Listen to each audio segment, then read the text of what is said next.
నమస్తే పొలిటికల్ వాయిస్కు స్వాగతం. తెలంగాణలో దేశవ్యాప్తంగా జరుగుతున్నటువంటి లోక్సభ ఎన్నికల్లో తెలంగాణ ఎన్నికల వేడి రసవత్తరంగా సాగింది. 13వ తారీఖు ఎన్నికల నాటికి వచ్చేసరికి తెలంగాణలో జాతీయ నాయకుల ప్రదక్షిణలు పెరిగిపోయినాయి. తెలంగాణకు సంబంధించి జాతీయ నాయకులు ఇక్కడికి విరివిగా పెడుతున్నారు. ఒకే రోజు పెద్ద పెద్ద నాయకులు సభలు పెట్టడంతో ఎన్నికల వేడి వాతావరణం మాత్రం బాగా పోయింది. ప్రజల్లో చర్చ అంటే చాలా కాలం పాటు ఎన్నికల కోడ్ ఉన్నా కూడా ప్రజల్లో ఇప్పుడిప్పుడే వేగం అందుకున్నది. దానికి తోడు కేసీఆర్ కూడా తుంటిఎంకే ఇరిగిన తర్వాత తిరుగుతాడా లేదా అనేటువంటి ఒక చర్చ జరిగింది. బస్సు యాత్ర చేస్తూ ఆయన కూడా ప్రజల్లోకి వెళ్ళిపోవడంతో ఇటు కాంగ్రెస్, అటు టీఆర్ఎస్, అటు బీజేపీ పోటాపోటీగా ప్రజల్లోకి వెళ్ళి తమ తమ విధానాలను చెప్పడమే కాదు అవతలి వాళ్ళపైన బురద చల్లడం కూడా చేస్తున్నది. 17 సెగ్మెంట్లలో గ్రౌండ్ రిపోర్టుకు బట్టి ఎవరెవరి మధ్యన పోటీ ఉంది, ఎవరి వైపు ఎక్కువ మొగ్గు చూపుతున్నారు, ఎవరు గెలిచేటువంటి అవకాశాలు ఉన్నాయని చెప్పడానికి మాత్రం కొంత ప్రయత్నం చేద్దాం. మనం గ్రౌండ్లోకి వెళ్ళినప్పుడు వివిధ జిల్లాల్లోకి వెళ్ళినప్పుడు అక్కడ ప్రజలు వాళ్ళు మాట్లాడుకున్నటువంటిది హైదరాబాద్కు సంబంధించి అంటే వివిధ జిల్లాల నుంచి ఫోన్ల ద్వారా మన మీడియాకు సంబంధించినటువంటి మిత్రుల ద్వారా ఫోన్లు చేస్తే వచ్చినటువంటి సమాచారం మేరకు వస్తున్నటువంటి దాని ప్రకారము ఆదిలాబాద్ నియోజకవర్గంలో కాంగ్రెస్ పార్టీ నుంచి ఆత్రం సుగుణ, గోడం నగేష్, ఆత్రం సక్కు ముగ్గురు కూడా గోండు సామాజిక వర్గానికి సంబంధించినటువంటి వాళ్ళే. ఆదిలాబాద్లో సిట్టింగ్ బీజేపీ ఇక్కడ ఉన్నది. సిట్టింగ్ బీజేపీకి సంబంధించినటువంటి అభ్యర్థి స్వయం బాపురావు ప్లేస్లో గోడం నగేష్ వచ్చాడు. ఆత్రం సుగుణ కాంగ్రెస్ పార్టీ ఇక్కడ ఆశలు పెంచుకున్నది. ఖచ్చితంగా ఆదిలాబాద్లో కాంగ్రెస్ గెలుస్తుందని ఒకటి, బీజేపీలో ఉన్నటువంటి లోకలోకులైనటువంటి అంశము ఒకటి నడుస్తున్నది.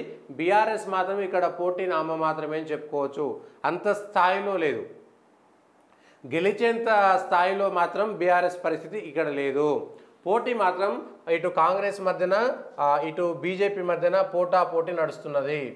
పోటాపోటీ రెండింటి మధ్యన పోటాపోటీలో భాగంగా బీజేపీకి సంబంధించి కొంత మేర మొగ్గు బీజేపీకి పెరిగింది. బీజేపీ క్యాండిడేట్ వైపు కొంత మొగ్గు ఉన్నది. గెలవడానికి ఇప్పుడున్నటువంటి స్థాయిలో కాంగ్రెస్ పార్టీ ఊహించనంతగా పైకి వచ్చింది. అధికారంలో రావడం కావచ్చు, సీతక్క ప్రత్యేకంగా అక్కడ దృష్టి పెట్టడమే కావచ్చు, లేదంటే రేవంత్ రెడ్డికి అత్యంత సన్నిహితుడు కుడి భుజం ఎడమ భుజంగా మెలిగేటువంటి సత్తు మల్లేష్కు సంబంధించిన వాళ్ళు కొంత దాన్ని మనసు మీదకు తీసుకోవడం కావచ్చు, సీతక్కకు బంధువు ఆత్రం సుగుణ అవడం కావచ్చు, వాళ్ళకు సంబంధించినటువంటి అంశాలన్నీ కూడా తీసుకుంటే కాంగ్రెస్ పార్టీ కొంత మెరుగైనటువంటి ప్రదర్శన ఇస్తుంది, పోటీలోకి వచ్చింది. కానీ బీజేపీని బీట్ చేసి గెలిచే స్థాయిలోకి మాత్రం ఇంకా రాలేదు. కానీ కాంగ్రెస్ పార్టీ ఊహించినంతగా పెరిగింది. అధికారంలో ఉన్న కారణం చేత 17 నియోజకవర్గాల్లో కూడా కాంగ్రెస్ పార్టీకి సంబంధించినటువంటి సహజమైనటువంటి పెరుగుదల ఉంటుంది. అందులోనూ ముస్లింలకు సంబంధించినటువంటి మైనార్టీలో ఎక్కువ శాతము, క్రిస్టియన్ మైనార్టీలో మరికొంత శాతము అధికారంలో ఉన్న కారణం చేత కాంగ్రెస్ వైపుకు మొగ్గు చూపినారు. అది కూడా ఒక కారణం. దాంతో ప్రతి సెగ్మెంట్లో కూడా కాంగ్రెస్ పార్టీకి కొంతమేర ఓటు పర్సెంటేజు సహజంగానే పెరుగుతుంది. అధికారంలో ఉండడం వల్ల కూడా కాంగ్రెస్ పార్టీకి సహజంగానే పెరిగేటువంటి ఓటు బ్యాంకు 17 నియోజకవర్గాలకు ఇందులో ఒకటే ఉంటుంది. ఆత్రం సుగుణ, గోడం నగేష్ మధ్యన పోటాపోటీ కనబడుతున్నది. ఆత్రం సక్కు ఇక్కడ పెద్దగా ప్రదర్శన చూపించేటువంటి పరిస్థితి లేదు. అది ఆయన వ్యక్తిగతమా, కేసీఆర్, టీఆర్ఎస్, బీఆర్ఎస్కి సంబంధించినటువంటి అన్ని లోపాలు ఆయనకు ఉన్నాయి. కాంగ్రెస్ పోటీలోకి వచ్చింది. గోడం నగేష్ గెలవడానికి ఆదిలాబాద్లో మెరుగైనటువంటి అవకాశాలు కనబడుతున్నాయి. ఇది ఆదిలాబాద్ నియోజకవర్గము కొంతమేర భారతీయ జనతా పార్టీ వైపు మనము మొగ్గు చూపుతుందనే విషయాన్ని మాత్రం ఇక్కడ చెప్పుకోవచ్చు. ఇది ఆదిలాబాద్ సెగ్మెంట్. రెండో నియోజకవర్గము పెద్దపల్లిలో 3 పార్టీల నుంచి గడ్డం వంశీకృష్ణ, గోమాస శ్రీనివాసు, కొప్పుల ఈశ్వరు. ఇందులో సామాజిక సమీకరణాల్లో భాగంగా గడ్డం వంశీకృష్ణ మాల,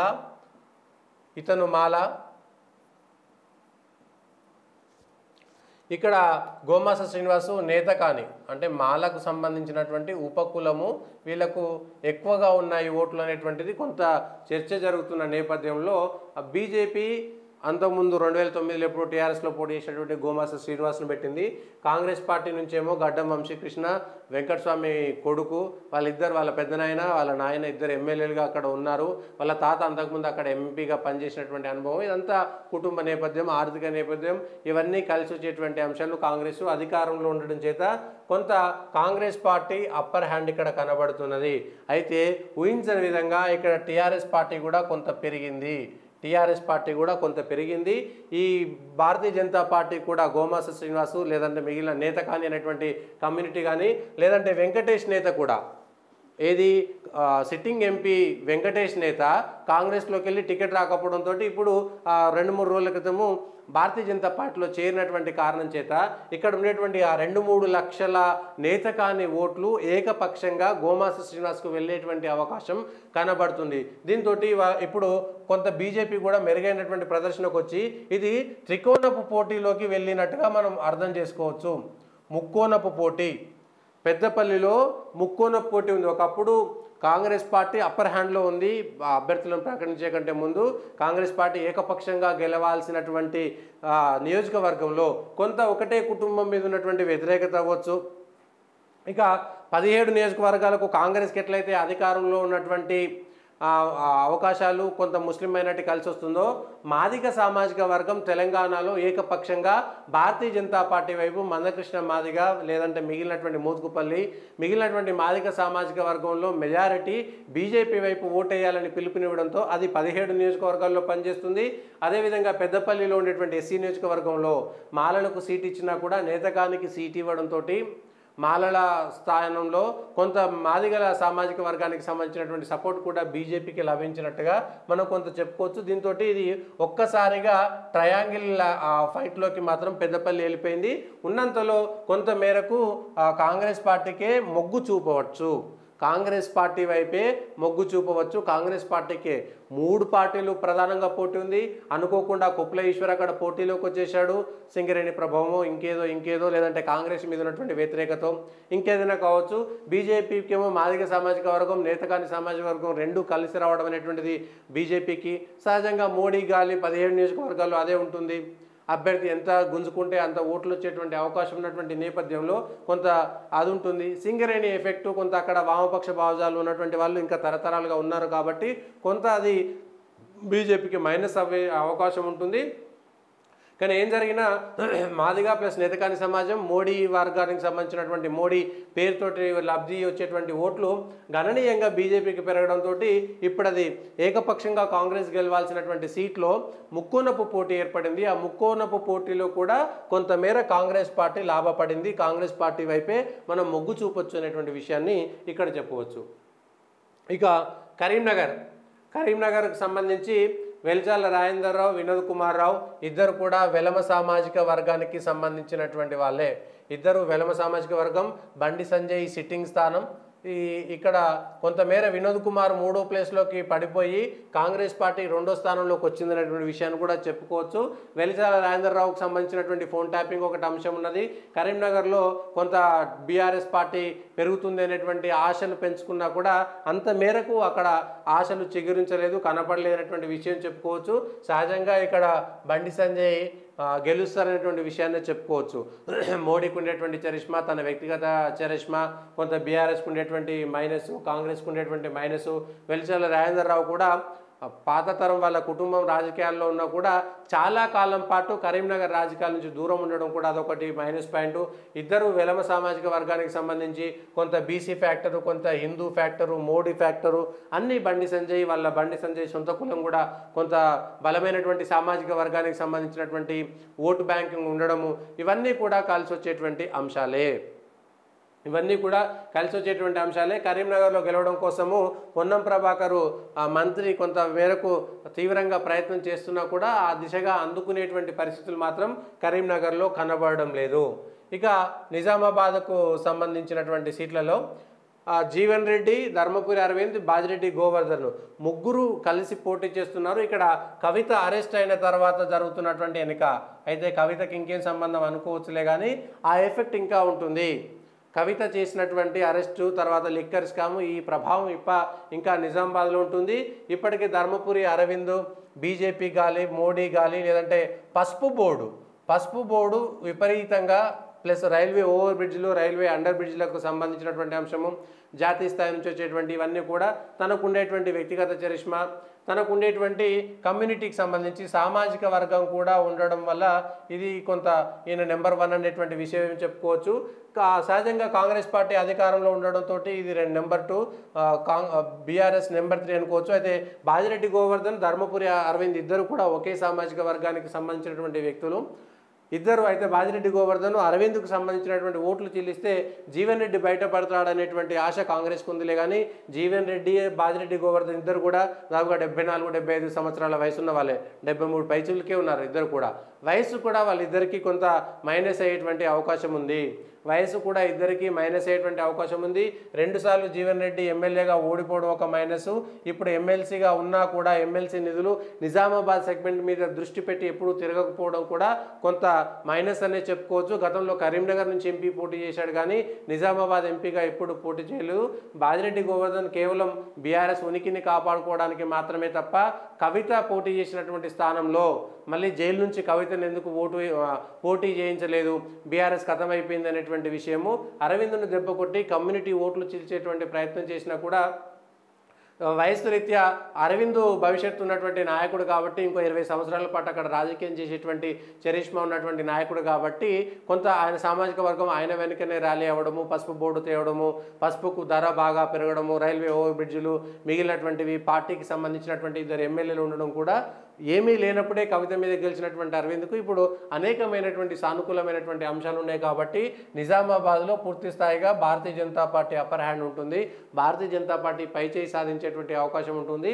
అయితే అరవింద్ను ఓడగొట్టడం కోసం అనేకమైనటువంటి శక్తులు కూడా అక్కడ పనిచేస్తున్నాయి. కాబట్టి జీవన్ రెడ్డి లేదంటే అరవింద్ను వ్యతిరేకించి బీజేపీ నుంచి వెళ్ళిపోయినటువంటి 1-2 నాయకులు కూడా అక్కడ తీవ్రమైనటువంటి పని చేస్తున్నారు.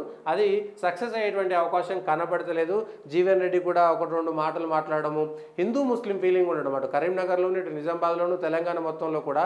అందులో నిజామాబాద్లో ప్రత్యేకంగా హిందూ ఓటర్లు మనం గ్రౌండ్ రిపోర్ట్కి వెళ్ళి కొంతమందితో మాట్లాడేటువంటి ప్రయత్నం కూడా చేసినప్పుడు వచ్చినటువంటి మాట, హిందూ ఓటింగ్ కూడా అక్కడ తీవ్ర స్థాయిలో ప్రభావం చూపుతున్నది.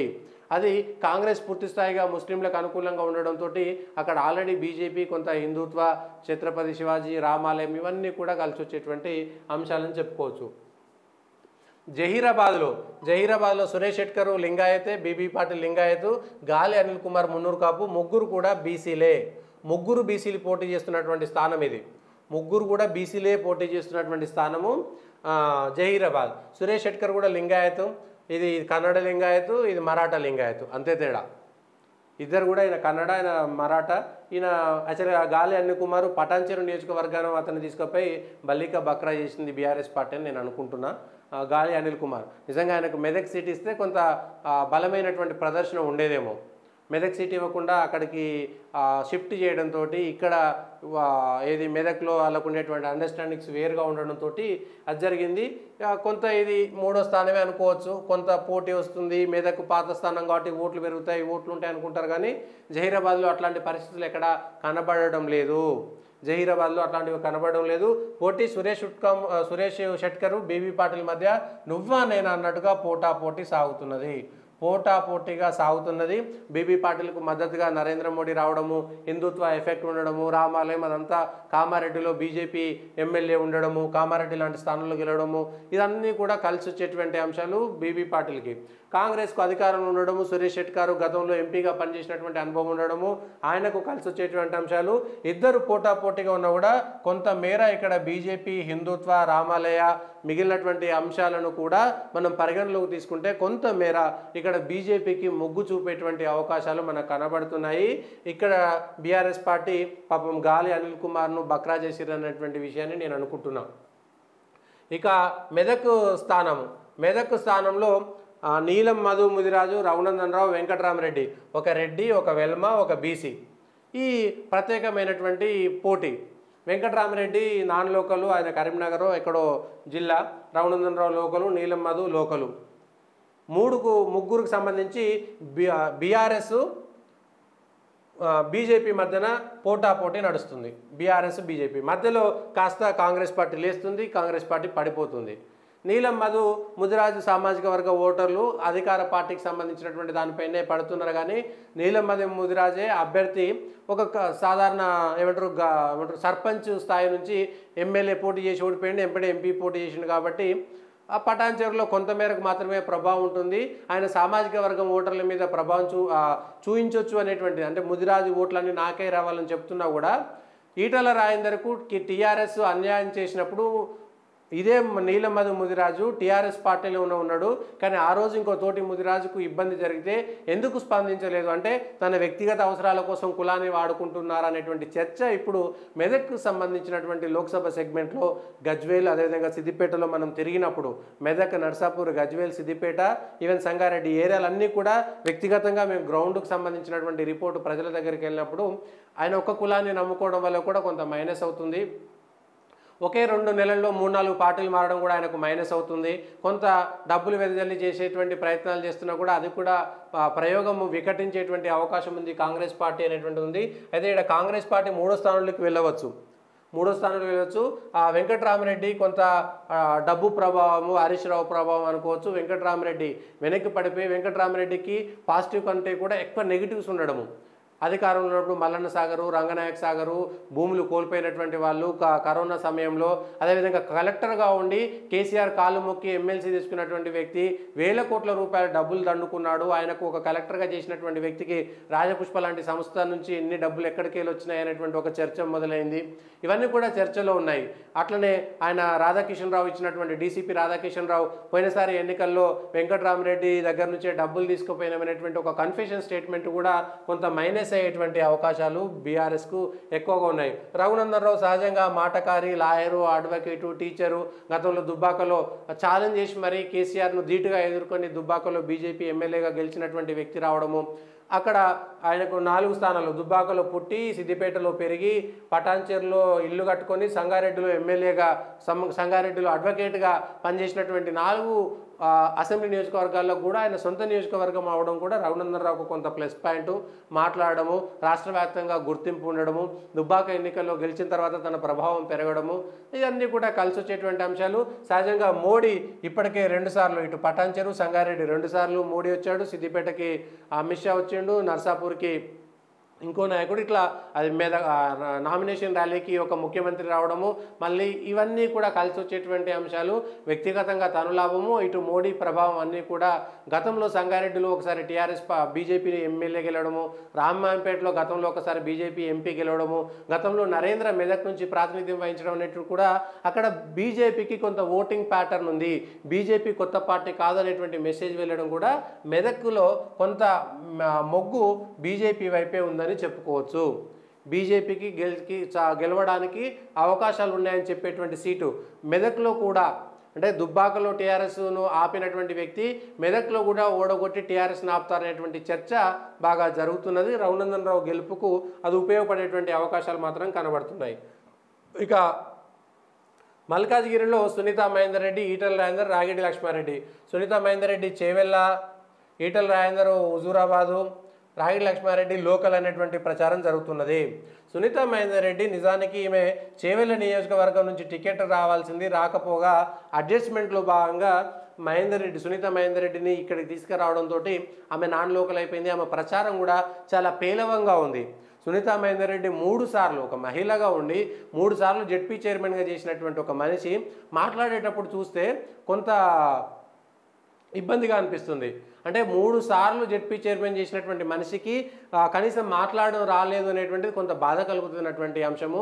నాన్ లోకల్ అవ్వడము, అక్కడ కలిసి వచ్చేటువంటి అంశాలు లేకపోవడం, కేవలం రేవంత్ రెడ్డి గతంలో ప్రాతినిధ్యం వహించింది కాబట్టి నన్ను గెలిపించాలనేటువంటి మాట తప్ప పెద్దగా చెప్పలేనటువంటి స్థితులు ఆమెకు మైనస్ అవుతున్నాయి. ఈటల రాజేందర్కు అనేకమైనటువంటి ప్లేస్లు ఉన్నాయి, మంచిగా గెలిచేటువంటి సీట్లు, బీసీ ఒక నినాదం కూడా ఆయనకు అక్కడ కలిసి వస్తుంది. భార్య రెడ్డి కావడం కూడా కొంచెం కలిసి వస్తుంది. ఓడిపోయినటువంటి సానుభూతి ఉంది, కొంత ఏంటి సెటిలర్లకు సంబంధించినటువంటి ఓట్లు కానీ నాన్ తెలుగుకు సంబంధించినటువంటి ఓట్లు మల్కాజ్గిరిలో ఎక్కువ ఉండడం కలిసి వస్తుంది. రాగిడి లక్ష్మారెడ్డి సడన్గా కాంగ్రెస్లో టికెట్ రాకపోతే టీఆర్ఎస్లో పోయి అప్పటికప్పుడు వచ్చి ఎంపీ స్థానాన్ని తీసుకున్నాడు. అంత పెద్దగా ఎక్కువ ఎమ్మెల్యేలు దీని కింద ఉన్నా కూడా ఎమ్మెల్యేల సంఖ్య లెక్కకే లేదు అనేటువంటి విషయాన్ని మనం గమనించాలి.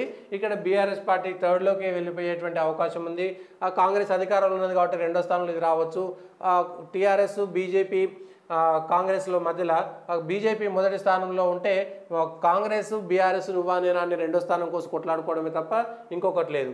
ఇక సికింద్రాబాద్ నియోజకవర్గంలో దానం నాగేందర్ బీసీ, పద్మరావు గౌడ్ బీసీ. అయితే దానం నాగేందర్ అధికారంలో ఉన్నాడు. ముస్లింలు మైనార్టీల ఓట్లన్నీ మాకే వస్తాయి, 3-3.5 లక్షల ఓట్లు మాకు ఉన్నాయనేటువంటి ధీమాతో ఉన్నాడు. కిషన్ రెడ్డి సిట్టింగ్ ఎంపీ, కేంద్ర మంత్రి, రాష్ట్ర అధ్యక్షుడు, అమిత్ షాకు మోడీకి దగ్గరగా ఉన్నటువంటి వ్యక్తి. సికింద్రాబాద్లో 5 ఏళ్ళు పనిచేసిండు, అమర్పేట ఎమ్మెల్యేకు 3 సార్లు పనిచేసిండు. రాష్ట్ర వ్యాప్తంగా నెట్వర్క్ ఉన్నటువంటి వ్యక్తి. తను సహజంగానే అప్పర్ హ్యాండ్లో ఉన్నాడు. పద్మరావు గౌడ్ అయితే ఇద్దరు మెదక్లో కూడా అట్లాంటి పరిస్థితి. మెదక్లో వెంకటరామరెడ్డి ఓడిపోయినా ఎమ్మెల్సీ ఇంకో 4 ఏళ్ళు ఉంటాడు అనేటువంటి ప్రచారము. ఇక్కడ కూడా అంతే. ఏది దానం నాగేందర్ ఎమ్మెల్యే ఉన్నాడు, పద్మరావు గౌడ్ ఎమ్మెల్యే ఉన్నాడు. సో వీళ్ళిద్దరు ఓడిపోయినా పెద్ద ఉపయోగం లేదు. మళ్ళీ వాళ్ళు గెలిస్తే ఇక్కడ ఇంకొక ఉప ఎన్నిక వచ్చేటువంటి అవకాశం ఉంటుంది. So Kishan Reddy sitting MP, కేంద్ర మంత్రి కలిసి వచ్చేటువంటి అంశాలు అనేకం ఉన్నాయి.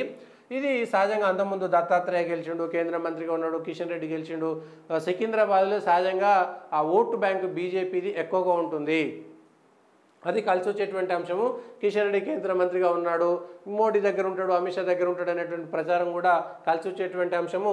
రెండో స్థానంలో ఇటు బీఆర్ఎస్ కాంగ్రెస్ రెండో స్థానం కోసం పోటాపోటీగా ఉంటుంది. కొంత సికింద్రాబాద్లో పద్మరావు గౌడ్ ఈ బీసీలకు సంబంధించినటువంటి ఓటు ఎటు పోతుంది అనేటువంటి ఒక చర్చ కూడా ఉన్నది.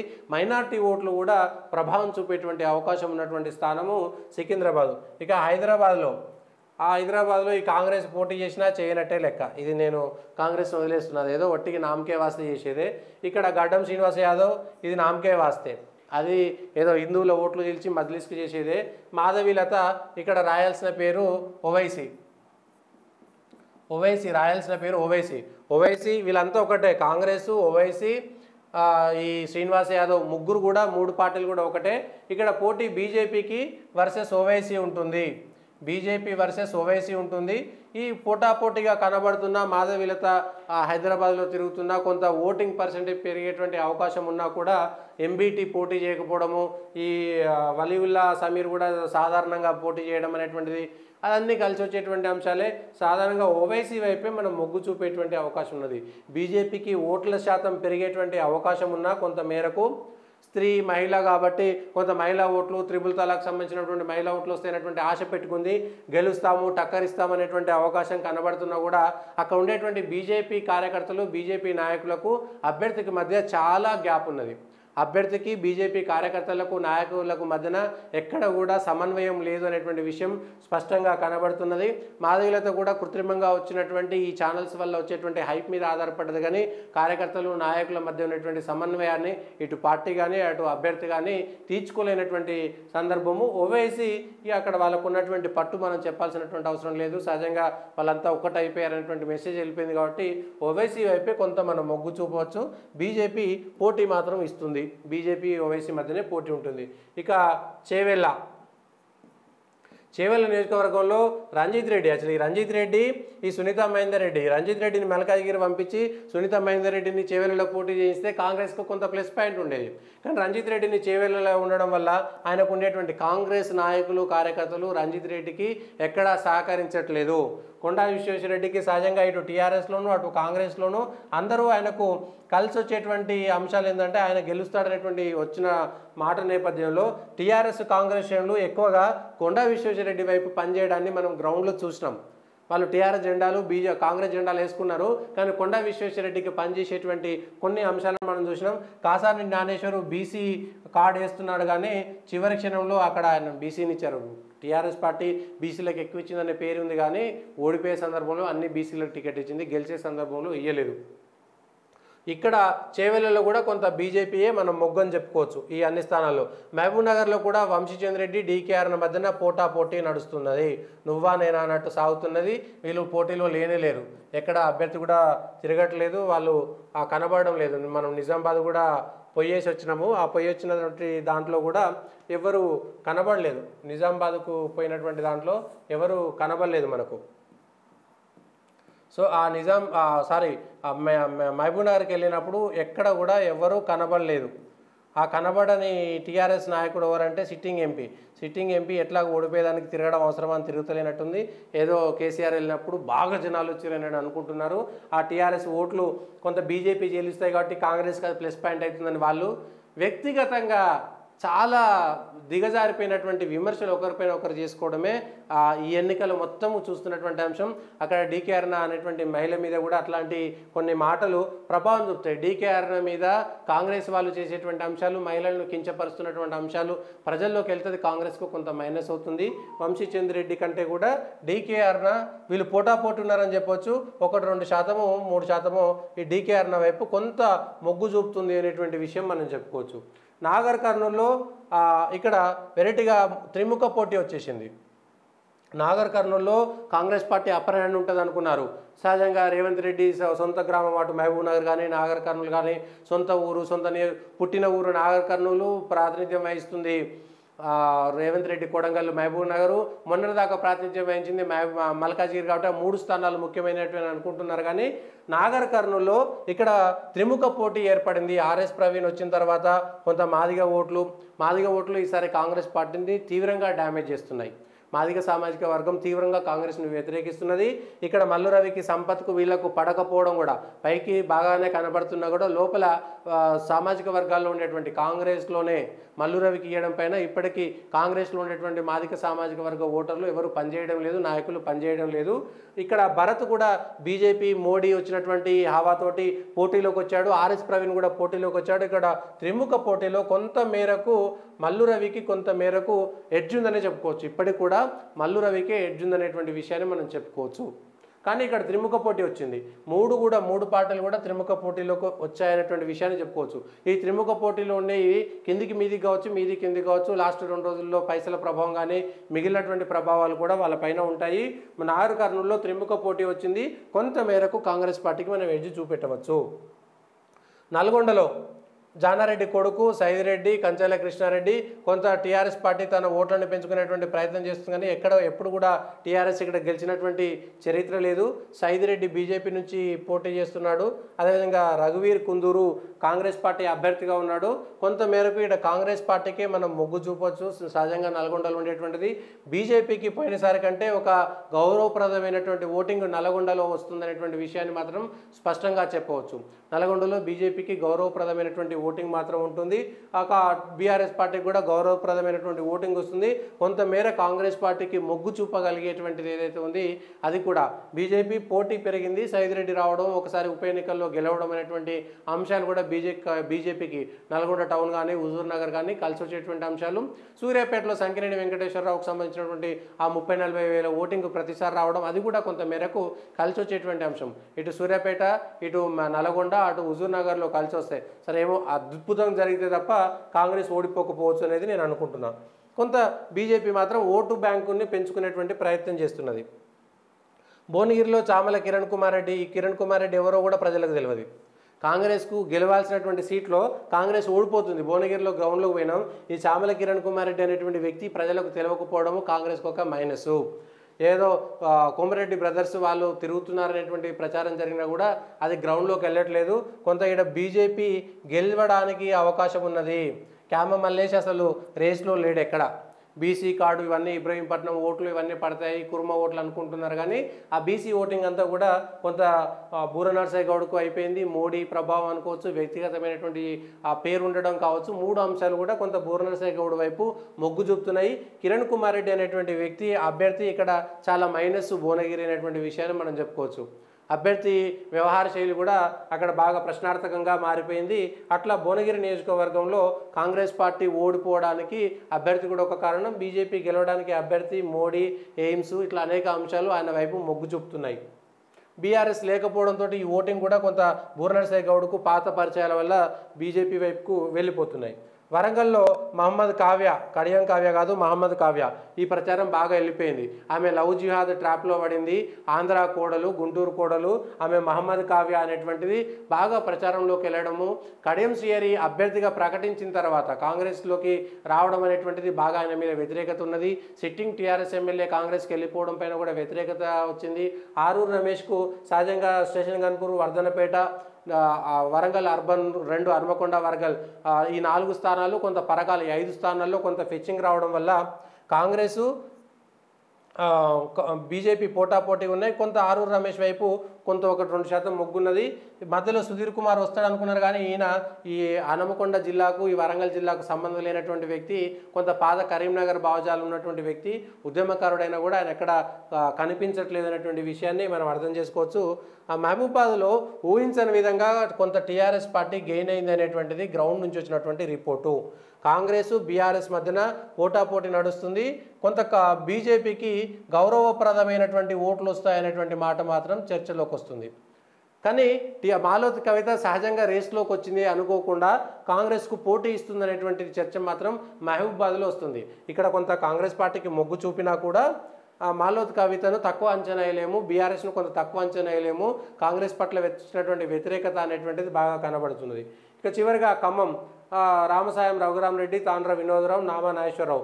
ఇక్కడ నామా నాగేశ్వరరావు వైపు కమ్మ సామాజిక వర్గము వాళ్ళంతా కూడా ఒక కమ్మ నాయకుడిని గెలిపించుకున్నటువంటి దాంతో రాష్ట్రంలో ఉన్నటువంటి కమ్మ సామాజిక వర్గం అంతా కూడా కొన్ని కోట్ల రూపాయలు అక్కడ గుమ్మరిస్తున్నారు గెలిపించుకోవడం కోసం అనేటువంటిది బాగా టాక్ నడుస్తున్నది ఏది ఖమ్మంలో. అదే జరిగితే ఈయన కొంత మెరుగుదల చూడవచ్చు. కాంగ్రెస్ పార్టీకి అత్యధికంగా ఇక్కడ మెజారిటీ మనకు కనబడుతున్నది. బీజేపీకి కూడా పోయినసారిలా కాకుండా కొంత గౌరవప్రదమైనటువంటి గెలుపు అనేటువంటిది అసాధ్యమని చెప్పుకోవచ్చు. కాకపోతే ఓటింగ్ పర్సంటేజ్ పెరిగింది. ప్రతి చోట కూడా ఓటింగ్ పర్సంటేజ్ కాంగ్రెస్కు బీజేపీకి పెరిగింది. ఖమ్మంలో కూడా తాండ్ర వినోదరావు పోటీలోకి వచ్చాడు కానీ గెలిచేటువంటి సీన్ ఉందా లేదని చూసుకోవచ్చు. అయితే నామా నాగేశ్వరరావు వైపు కమ్మ వాళ్ళు, రాష్ట్రంలో ఉండేటువంటి వాళ్ళు, ఆంధ్రాలో ఉండేటువంటి కమ్మోళ్ళు మనం ఒక ఎంపీని గెలిపించుకోవాలనేటువంటి పేరుతోటి ఖమ్మంలో బాగా తిరుగుతున్నారనేటువంటిది. అందుచేత కొంత ఓటింగ్ వాళ్ళు ప్రభావం చూపెట్టి డబ్బుల ప్రభావమో బెదిరించో బతలాడో ఆయనను గెలిపించుకునేటువంటి ప్రయత్నం కోసం ఒక 40-50 వేల మంది అక్కడ దిగారనేటువంటి చర్చ జరుగుతుంది. కొంత ఇద్దరు తుమ్మల నాగేశ్వరరావు వాళ్ళు మంత్రులు అంతా కలిసి కాంగ్రెస్ అక్కడ గెలిపించుకోవాల్సినటువంటి పరిస్థితి. రామసాయం రఘురామరెడ్డి కూడా గెలవడానికి ఎక్కువ స్కోప్ ఉన్నటువంటిది. ఇది 17 నియోజకవర్గాలకు సంబంధించినటువంటి పార్లమెంట్లో తెలంగాణలో ఏ నియోజకవర్గంలో ఎవరు గెలవడానికి అవకాశం ఉంది, ఎవరి వైపు మొగ్గు చూపుతున్నారు, ప్రజలు ఎటువైపు ఉన్నారనేటువంటిది ఒక సమీక్ష.